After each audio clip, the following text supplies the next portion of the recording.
Assalamualaikum warahmatullahi wabarakatuh.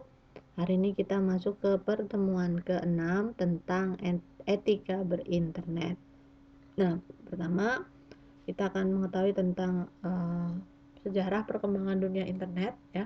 Dari mulai singkatan dari internet adalah interconnection networking atau juga telah menjadi international networking ya kalau sekarang. Ini adalah jaringan yang menghubungkan komputer di seluruh dunia. Untuk sejarahnya mungkin kalian sudah pernah dengar ya, dimulai dari tahun 1973 di mana ada Defense Advanced Research Project Agency atau DARPA membangun internet ya. Waktu itu hanya sarana untuk organisasi mereka saja, tapi kemudian berkembang menjadi seperti sekarang, bisa digunakan oleh banyak orang. Nah, ini 1984 mulai ditemukan dan 1990 itu ada penambahan www ya, dimana kita sudah bisa mengakses data-data itu melalui browser ya. Ini kurang lebih beberapa sejarah dari internet itu sendiri.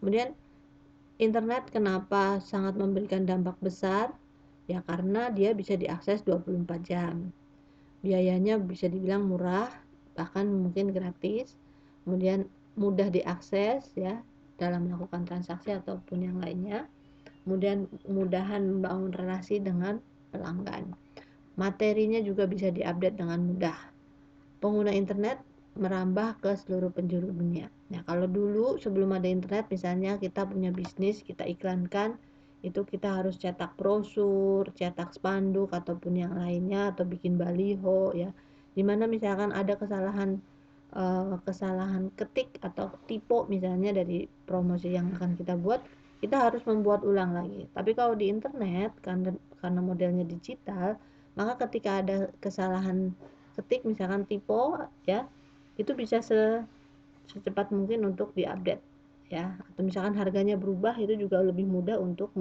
merubah dibandingkan yang berbasis offline, misalnya promosi melalui brosur ataupun yang lainnya.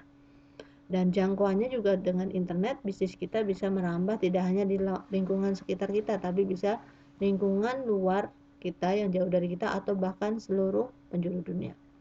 Nah, ciri-ciri atau karakteristik dunia maya, yang pertama pasti operasinya secara maya atau virtual, selalu berubah dengan cepat, tidak mengenal batas-batas teritorial antar negara, bahkan ya antar negara, antar benua itu bisa saling berhubungan. Orang-orang yang hidup dalam dunia maya bisa melaksanakan aktivitasnya tanpa menunjukkan identitasnya ya, anonim misalkan. Informasi yang di dalamnya bersifat publik atau umum. Kemudian karena kenapa ya, beberapa alasan pentingnya harus ada etika dalam dunia maya. Salah satu alasannya atau beberapa alasannya adalah, yang pertama, kenapa harus ada etika? Karena penggunanya berasal dari berbagai negara yang memiliki budaya, bahasa, dan adat istiadat yang berbeda. Maka untuk menyatukan itu ketika berinteraksi harus adanya etika. Yang kedua, pengguna internet merupakan orang yang hidup dalam anonim ya. Kita nggak tahu sebenarnya siapa gitu kan, yang mengharuskan pernyataan identitas asli dalam berinteraksi. Kemudian ada bermacam fasilitas internet memungkinkan seseorang untuk bertindak etis ataupun tidak etis ya, banyak sekali. Kemudian harus memperhatikan bahwa pengguna internet akan selalu bertambah setiap saat ya, ada kemungkinan masuknya penghuni baru. Nah, ini perlu adanya etika. Contoh-contoh dari etika berinternet atau netiquette ya. Netiquette adalah etika dalam komunikasi menggunakan internet ya. Ini contoh-contoh etikanya, misalnya etiquette one-to-one communication, kondisi di mana komunikasi terjadi antara individu dalam sebuah dialog, misalkan dialog via email ya, biasanya sekarang mungkin jarang digunakan. Yang pertama, kalau melalui email jangan terlalu banyak mengutip, misalkan copy paste. Nah, kemudian melakukan email secara pribadi, jangan di sharing misalnya. Hati-hati dalam menggunakan huruf kapital, ini juga berlaku ketika kita berkomunikasi melalui chat atau messenger ya. Hati-hati jangan ngobrol sama temennya atau sama gurunya, dosennya misalkan pakai huruf kapital semua, itu namanya tidak sopan. Jangan membicarakan orang lain, jangan menggunakan karbon copy ini untuk email ya. Jangan gunakan format HTML, pakai coding gitu ya. Kemudian jawablah secara masuk akal. Ini beberapa netiquette yang ditetapkan oleh IETF ini yang berkaitan dengan email. Aman dalam berinternet ini sebenarnya sudah ada beberapa aturan yang membatasi. Di sini terutama untuk perlindungan data pribadi. Ini ada di PSTE, Penyelenggaraan Sistem dan Transaksi Elektronik. Perusahaan yang mengelola database pribadi konsumen atau pelanggan yang biasa disebut data controller, disingkat menjadi DCO. Ya, DCO ini perusahaannya ya, ini bertanggung jawab melindungi data pribadi konsumen sebagai pemilik data. Tapi sekarang juga banyak sekali perusahaan yang menyalahgunakan data konsumennya ya. Seorang pengguna sosmed, website atau konsumen e-commerce memiliki hak privasi agar data pribadi atau personal dihapus atau diupdate. Kemudian juga agar data pribadi dilindungi kerahasiaannya, tidak disebarluaskan ya. Agar perekaman, penggambaran dan analisa atas profil objek harus seizin dari data subjek tersebut ya. Misalkan data kita itu harus kita ketahui bahwa orang lain memiliki data kita. Tip akuntabilitas perusahaan DCO yaitu tadi penyelenggara yang menyimpan data kita. Yang pertama, wajib menjaga keamanan terhadap pembocoran data pribadi, memproses data konsumen dengan cara sah, tidak melanggar hukum, ya, menjamin ketepatan akurasi data konsumen, menjamin lokasi dan format penyimpanan atau database disetujui konsumen dan undang-undang yang berlaku, menjaga integritas atau tidak rusak dan hilang data dan kerahasiaannya, data subjek dengan inskripsi password dan juga lain-lain. Kemudian apa itu enskripsi? Enskripsi adalah salah satu proses untuk merahasiakan berita agar pihak yang tidak berwenang tidak bisa membacanya dan mengerti isi berita. Konversi dari tulisan yang bisa dibaca manusia menjadi tulisan yang diacak atau ciphertext ya, menggunakan kunci. Contohnya ketika kita mengirim status WA, mengirim pesan melalui WA, biasanya WA memberikan keterangan bahwa pesan yang kita kirim itu sudah menggunakan enkripsi ya, sudah dilindungi oleh WA gitu. Meskipun belakangan ini ada kebijakan baru yang meminta WA untuk dia bisa menyalahgunakan data kita ya. Kemudian ada cryptanalysis. Ini adalah cara untuk mendapatkan kembali informasi yang telah dienkripsi yang melalui proses berulang kali ya. Salah satu caranya dengan brute force attack, yaitu serangan yang mencoba semua kemungkinan rangkaian kunci password oleh peretas enkripsi. Jadi masih aja bisa diakali misalnya. Kemudian untuk teks ya, melalui email ataupun yang lainnya, yang pertama harus dijaga kerahasiaannya, kemudian integritasnya agar data tidak bisa dirubah atau diganti, dan juga autentifikasinya. Autentifikasi ini adalah data agar pengirim terverifikasi benar tidak yang mengirim itu dia gitu, bukan dari pihak lain ya. Certificate authority adalah pihak ketiga yang memverifikasi untuk menjaga autentitas dari pemiliknya. Nah, kemudian ada juga banyak sekali yang kita temukan konten-konten negatif, contohnya pornografi di internet. Nah, ini tips bagi orang tua ataupun guru ya. Yang pertama, mengedukasi anak-anak dan remaja menjauhi konten pornografi ya. Kemudian mendidik anak-anak agar mengetahui bahwa Indonesia adalah negara hukum ya. Ada sanksi yang terkait dengan pornografi. Jadi hati-hati. Kemudian menemani anak-anak ketika sedang mengakses internet atau letakkan laptop di tempat yang terjangkau dari pengawasan orang tua, menggunakan alat pengontrol internet yang aman ya. Kemudian juga sekarang kan ada fitur parental control ya, jadi orang tua bisa tahu atau bisa membatasi, misalkan buka YouTube-nya hanya berapa menit ataupun buka aplikasi lain juga bisa tahu. Dan memberi batas waktu bermain internet kepada anak-anak untuk mencegah anak-anak kecanduan bermain internet. Nah, ini ada beberapa tips untuk orang tua. Kemudian di internet juga ada banyak ancaman spam, malware, ransomware, kemudian virus dan juga spyware yang bisa dilaksanakan atau dilakukan untuk menghindari itu semua. Yang pertama, rajin update sistem. Misalkan di HP kita, HP-nya minta diupdate, ya segera diupdate kalau bisa ya, karena yang namanya aplikasi itu selalu sistem operasi itu selalu oke, ya. Ini adalah beberapa tips untuk menghindari atau menangkal spam, malware atau ransomware, atau virus dan juga spyware. Yang pertama, rajin update sistem. Kenapa? Karena sistem operasi baik itu mobile ataupun laptop ya, ataupun desktop itu sebenarnya selalu memerlukan update. Kenapa?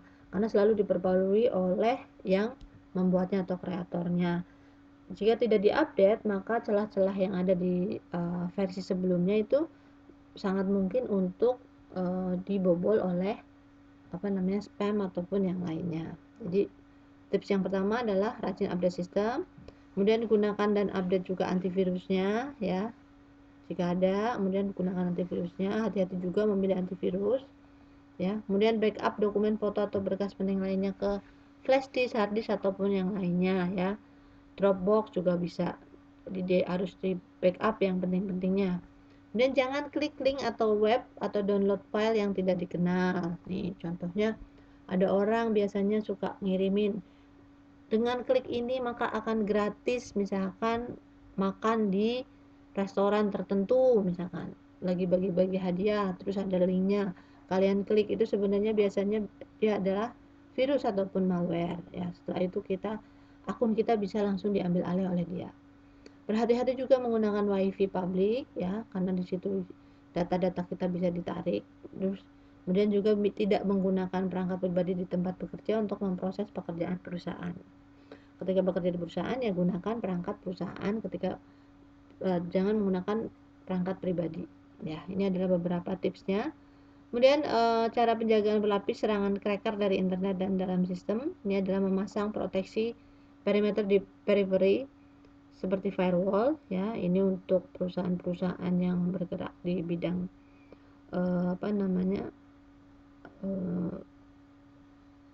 di bidang internet ya. Ini perlu sekali seperti ini. Kemudian yang kedua, memasang antivirus, anti spam dan juga anti malware.